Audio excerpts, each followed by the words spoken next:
Então, queridos, nós percebemos então que essa linguagem é fenomenológica. Aquilo que os homens observavam, eles tinham parâmetro. Então, o parâmetro para o homem, o pensamento, as categorias do pensamento do homem, nós chamamos de cosmológica. Então, a partir da cosmologia, a partir da observação do cosmos, é o que eles tinham por verdade, por certo, né? Por parâmetro. Então, depois disso, vem a chamada... Então, esse era o parâmetro cosmológico, né? O cosmos que determinava. Depois veio a questão da igreja, né? Isso já estamos falando da era cristã. A igreja é que determinava, e quando eu digo igreja, eu estou me referindo, na verdade, à Igreja Católica Apostólica Romana, a partir de Constantino, no ano 313, 312, 313, onde esse imperador, né, a partir então da manipulação e a partir do instrumento, da instrumentalidade religiosa, que a Igreja Católica ela surgiu nessa ocasião, nessa época, então ditava os parâmetros do que era certo, o que era errado a respeito de tudo na vida. E após isso, então, né, nós já estamos falando aí da Idade Média para cá, 1400 e alguma coisa, veio-se então o chamado iluminismo, conhecimento, né? O homem, na verdade, se tornou o parâmetro de todas as coisas, né? O ser humano, o conhecimento de si, então o homem era o parâmetro, né? O homem que determinava.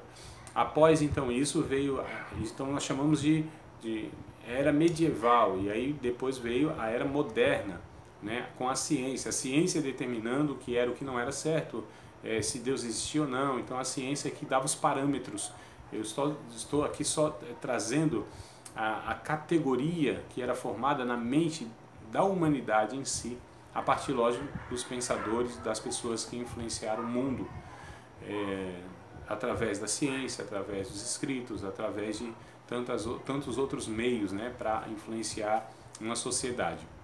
Então, após isso, veio a chamada pós-modernidade, onde então o centro das coisas antes era o mundo, né, o cosmos, a criação. Depois o centro se tornou a igreja, depois o centro se tornou o homem, e agora o centro é a ciência, que determina tudo na era moderna, na modernidade, até o século XX, né, 1989, historicamente, na sociologia e na história.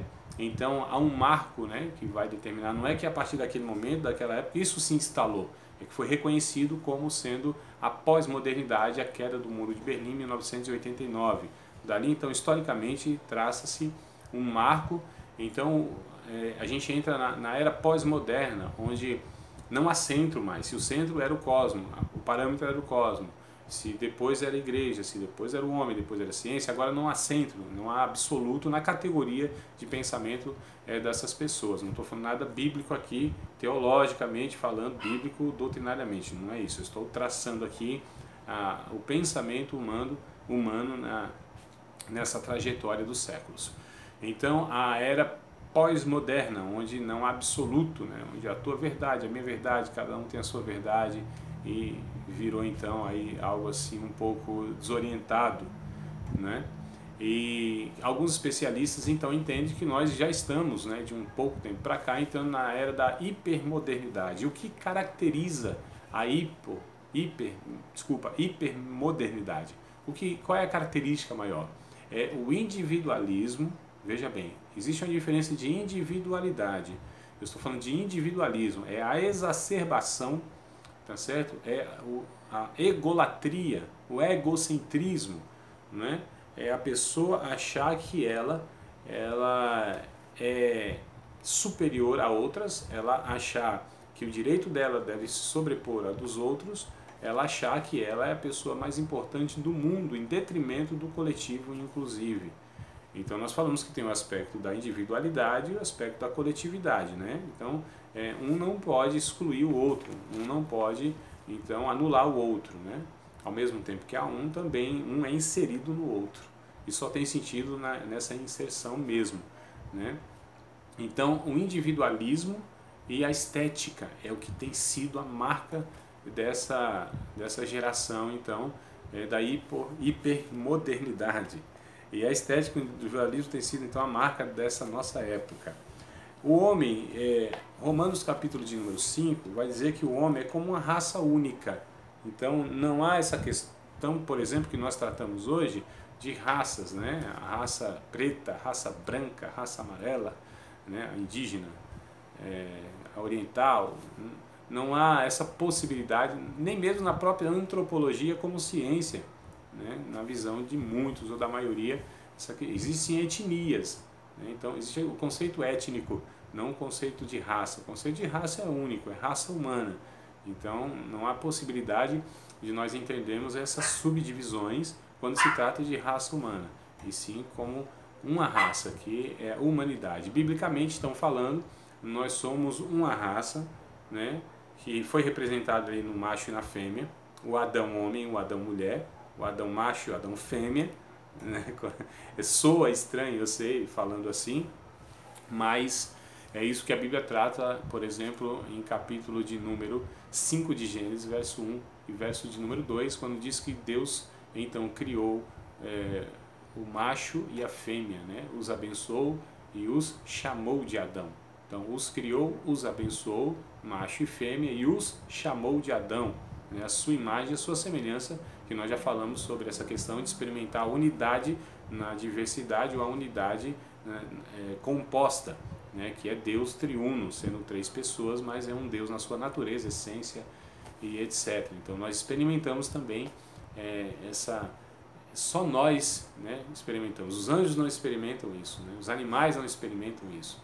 Nada mais experimenta essa unidade composta, né, que somos nós, tanto na individualidade, como sendo um, mas sendo mais de um, ou seja, parte material e imaterial, como também na questão coletiva, que nós somos um, mas nós somos um só inserido, né, no outro, ou seja, só tem sentido a igreja, né, os dons espirituais. A igreja também, ela é tratada sempre na questão do coletivo, né, seja representado pela noiva, né, pelo que se une com o seu noivo, pelo corpo de Cristo, pelo edifício de Deus, lavoura de Deus, família de Deus, comunidade de Deus. Os termos todos eles são remetendo à coletividade, embora haja essa individualidade, né?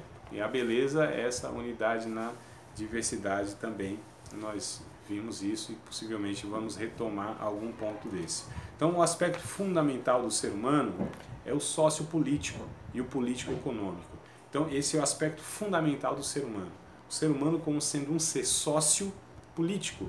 Quando eu falo de sociopolítico e político, principalmente, eu não me refiro à política partidária como nós conhecemos hoje. Eu estou me referindo, na verdade, ao conceito filosófico, né, da polis, do politikos, né, que vem aí dos gregos, onde eles então lidavam e tratavam como esse ser que vivia na sociedade. E essa sociedade era chamada de polis, né, que é a cidade, e então esse é um ser político, um ser que vive na cidade, que vive na coletividade, que vive em uma sociedade que participa disso, né? Nós parece que perdemos um pouco aí, quando nós falamos dessas palavras, o sentido delas, né? Por conta então de toda essa modernidade da política partidária, né? E isso não era nessa época uma realidade. Então nós tínhamos, na verdade, o conceito da pessoa, o ser humano, que ele vivia numa cidade, então ele era políticos, porque ele discutia as questões da cidade, ele participava, né? Ele era um cidadão. Então é a mesma coisa, é que uma palavra é oriunda do grego e outra do latim, né? Civitatem e politikos, mas quer dizer a mesma coisa, que é aquele que vive na cidade, ele é um cidadão, né? Ele vive na polis, ele é um politikos. Então esse é o sentido. Então o homem é um aspecto fundamental, que ele é um ser sociopolítico. Ele foi criado por Deus para que pudesse viver em comunidade, né? Para que pudesse viver em sociedade, para que ele pudesse viver então participando em uma construção, né? Onde todos estão em uma mesma casa. Esse é o sentido então de ethos, né? Onde nós já falamos em outra matéria de ética, né? A casa que nos protege, o teto que está sobre nós e nos protege, um ambiente que deve ser construído no sentido coletivo para o bem de todos. Então essa é a ideia do aspecto fundamental do ser humano como sócio político e também político econômico.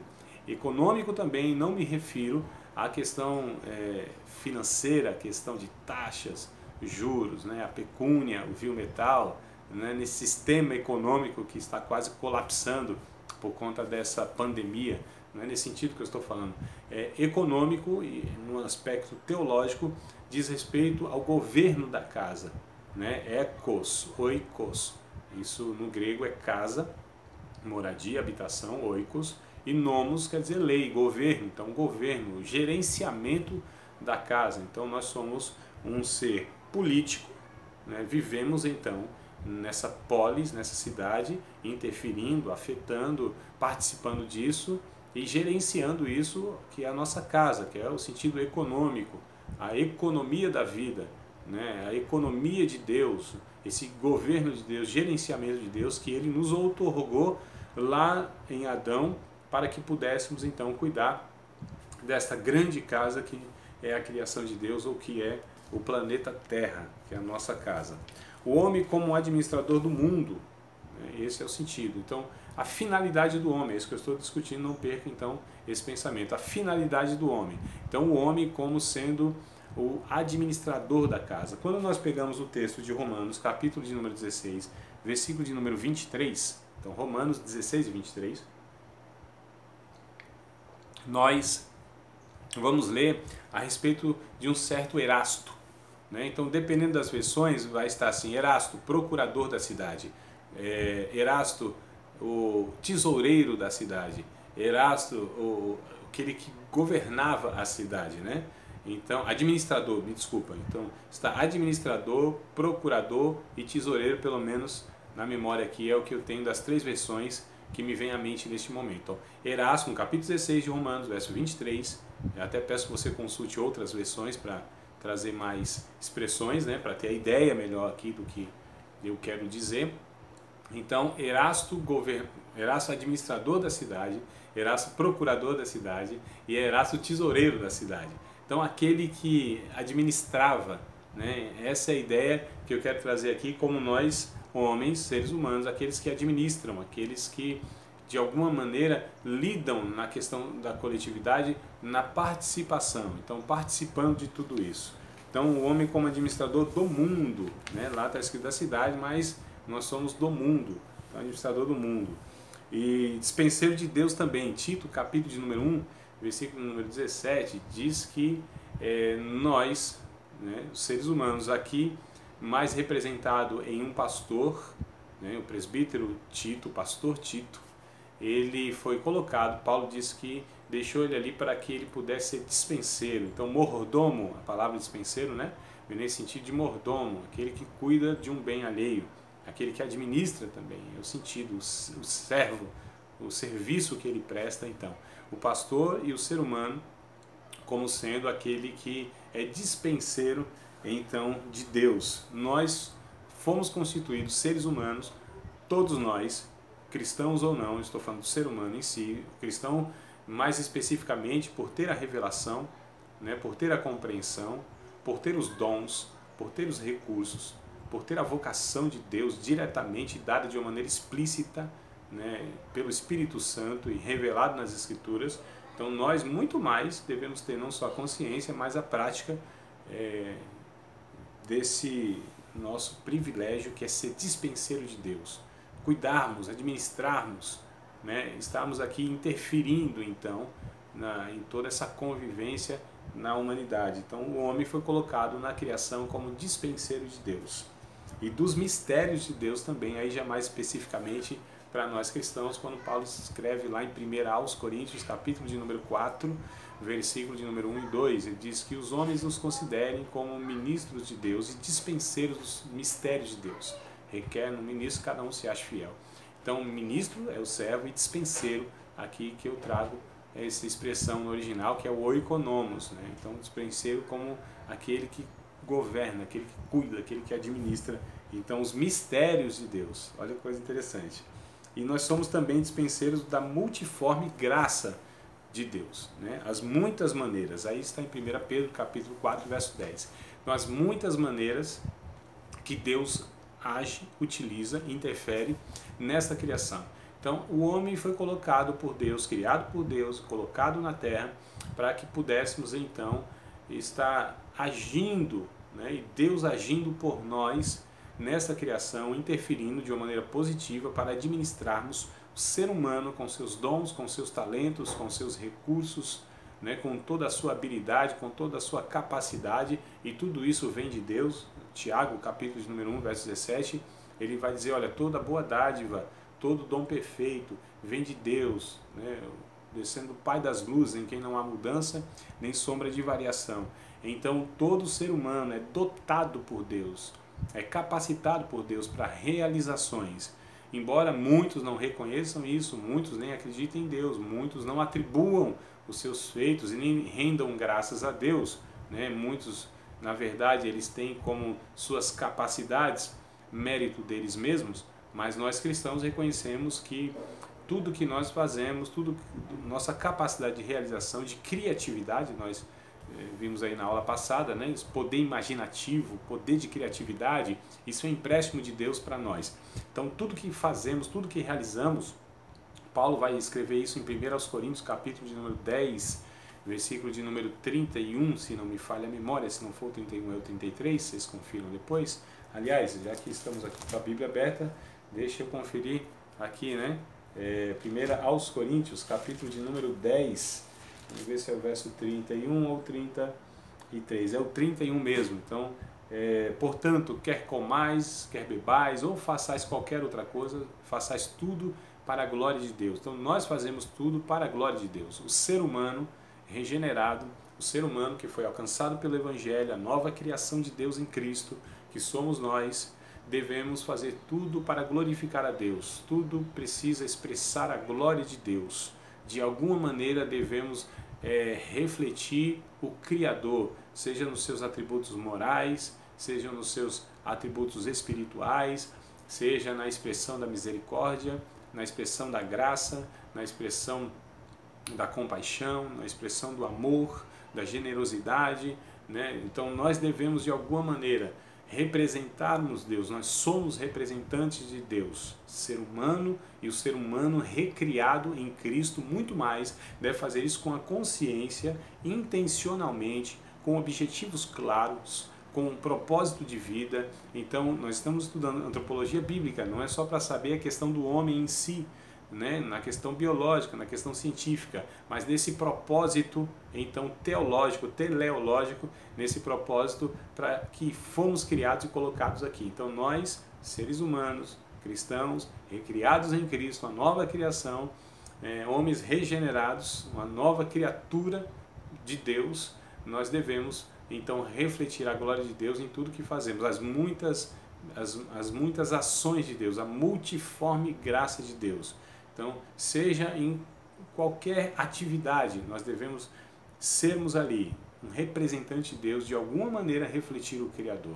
Então, quando nós fazemos com essas virtudes que eu falei, pautados nos valores, os princípios que aqui eu citei e o que a Bíblia traz, então nós estamos de alguma maneira glorificando a Deus. Todo ser humano, ele reflete a glória de Deus quando ele é pautado pela generosidade, pela compaixão, pelo amor, pela empatia, pela alteridade, né? Quando nós nos humanizamos, nos sensibilizamos, né? Nós fazemos então, ou somos feitos então, esse representante de Deus, né? De alguma maneira refletimos o Criador nisso.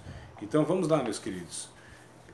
Nós somos gerentes dos recursos de Deus, quero trazer esse aspecto também. Gerentes dos recursos de Deus, ou das riquezas de Deus. E riqueza, eu não estou falando numa questão de acúmulo de bens. Acúmulo de bens é um tipo de riqueza, mas a riqueza que eu me refiro é o que a Bíblia chama de prosperidade. O que a Bíblia chama de prosperidade não é aquilo que nós falamos que é prosperidade como acúmulo de bens. Acúmulo de bens é a riqueza material que se amealha, que se acumula aqui, né? aí através dos seus símbolos, dinheiro, carros, casas e patrimônios semelhantes. Quando eu falo de prosperidade, quando a Bíblia fala de prosperidade, melhor dizendo, ela vai falar então de todos os recursos que Deus nos dá, todos os meios que Deus nos dá. Então, riqueza como conjunto total de recursos que enriquecem a vida. Aqui a riqueza e a prosperidade bíblica é reconhecido como conjunto total de recursos que enriquecem a vida, os relacionamentos e os serviços humanos. Então, tudo aquilo, ou um conjunto, de tudo isso, se serve para enriquecer a vida, os relacionamentos. Olha que coisa interessante. E os serviços humanos, então nós devemos ser gerentes, gerenciar, gerir tudo isso, Nós devemos usar tudo que temos, todos os nossos recursos intelectuais, psicológicos, afetivos, físicos, administrativos, sociais, todos espirituais, todos os nossos recursos devemos usar de uma maneira que contribua para a vida, que seja pró-vida, que fortaleça a vida, que preserve a vida. Então, se há algum suposto mandamento de Deus que dizemos que estamos seguindo e por ele nós não preservamos a vida, mas preservamos, por exemplo, reputação, placa de igreja, denominações religiosas, movimentos religiosos, mas não preserva a vida, então nós estamos equivocados aí nessa compreensão. Nós devemos preservar a vida. O mandamento de Deus é para preservar a vida. Os recursos e essa riqueza que Deus nos dá, e seja até os bens, inclusive, se não serve para preservar a vida, mas só para exaltar o ego do homem, os feitos do homem, construção de prédios, acúmulos de bens, a fama em si, o que é produzido pela nossa capacidade humana. Se isso não serve para a pró-vida, para preservar a vida, então nós não estamos gerenciando adequadamente a riqueza que Deus nos dá. Então nós temos um conjunto então de recursos que Deus nos dá, como eu falei aqui, intelectual, psicológico, afetivo, emocional, físico, administrativo, espiritual e etc. e tal. Se não usamos isso para promover a vida, então estamos equivocados. Os relacionamentos e os serviços humanos. Então nós fomos criados, o ser humano, para que pudéssemos então sermos esse representante de Deus, esse canal de Deus, essa ferramenta de Deus, para que pudéssemos então inclusive levar as outras pessoas que não entendem tudo isso, que não vivem por tudo isso, levar então todas essas pessoas para que compreendam e também experiencie isso, viva isso, experimente isso. Isso é experimentar Deus, quando vivemos aquilo que Deus projetou, aquilo que Deus planejou, aquilo que Deus propôs para nós, que é o Evangelho, que é vivermos para a glória de Deus. E viver para a glória de Deus é quando nós usamos então toda a nossa capacidade humana. Eu estou falando aqui não só de realizações em si, mas a capacidade, por exemplo, de se sensibilizar com a dor alheia. Como, por exemplo, de estar sendo alguém que olhe para o outro e não olhe apenas para si, que entenda que o outro é parte de mim porque nós partilhamos uma única humanidade, nós pertencemos a uma única raça, onde não deve ter jamais essas divisões que nós criamos, entre homem e mulher, macho e fêmea, como diz o Gálatas capítulo número 3, versos número 28, em Cristo não há homem, não há macho, não há fêmea, todos são um em Cristo, não há servo, não há livre, não há judeu, não há grego, não há essas divisões sociais, classes sociais, cor de pele diferenciando, se eu tenho diploma e você não tem, se eu tenho bens e eu pertenço a uma classe econômica e você não, se eu sou mais inteligente e você é mais ignorante, se eu tenho uma posição hierárquica e você não tem, ou, aliás, essa posição hierárquica que eu tenho, ela é superior à sua, eu uso isso para me sobrepor sobre você, para te inferiorizar e para me considerar superior. Então essas coisas elas foram criadas como fruto do pecado, como resultado do pecado, seja no meio religioso ou não, não faz diferença. Quando é no meio religioso é mais cruel ainda, quando o ser humano em um meio religioso que deveria expressar a glória de Deus, e tudo isso expressa o contrário, então isso é mais hipócrita, é mais danoso, é mais prejudicial. Então nós entendemos que no meio religioso é onde deve se encontrar isso muito mais evidente, a nossa convivência como sendo a convivência do ser humano que foi criado para viver dessa forma. Então, se eu recebi mais recursos de Deus, inclusive, seja intelectual, psicológico, afetivo, físico, né, biológico, administrativo e etc. e tal, se eu recebo esses recursos, se eu recebo poder, né, nessas ordens e outras mais, e não é para servir o outro, mas é para me servir, então isso não serve, como diz um pensamento aí.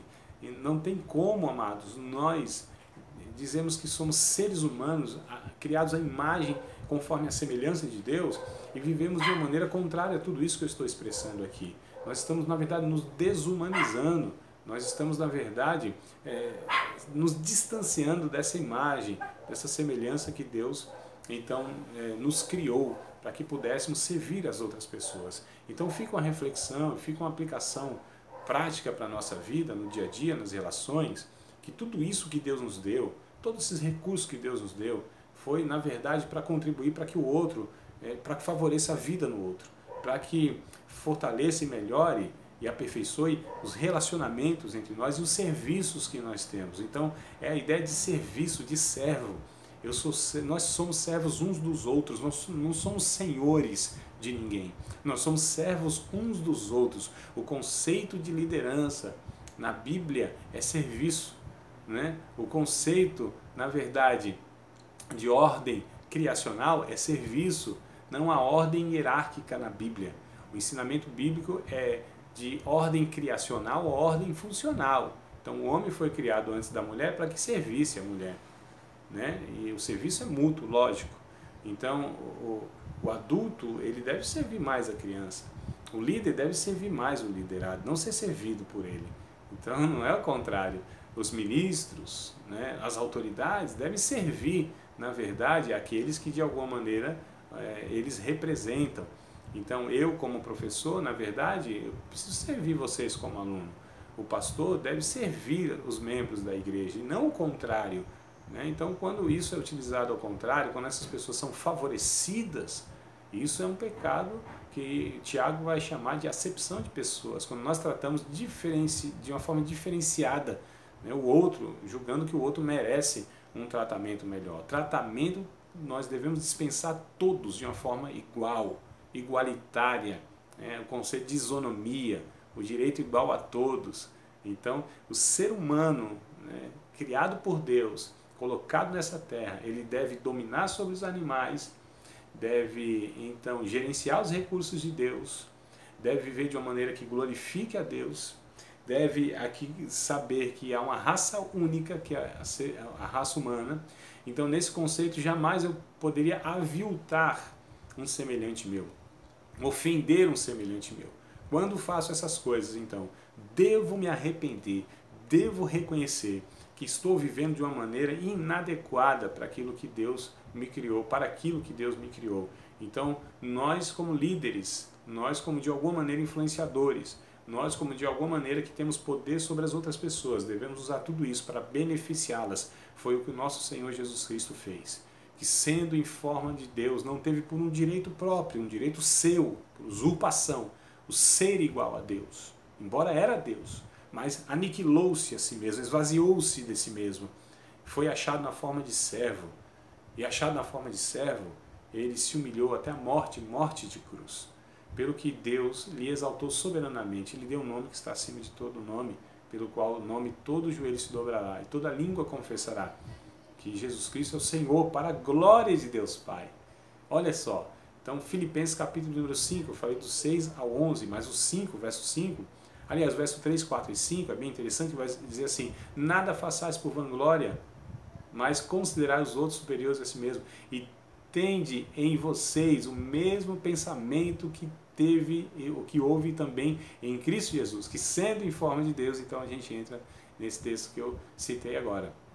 Queridos, o ser humano então é criado com essa finalidade. Nós somos a imagem e semelhança de Deus. A discussão contemporânea, né, no conceito das pessoas que não conhecem o Evangelho, É pautado então pelo individualismo e pela estética, pela aparência, por aquilo que se mostra, né?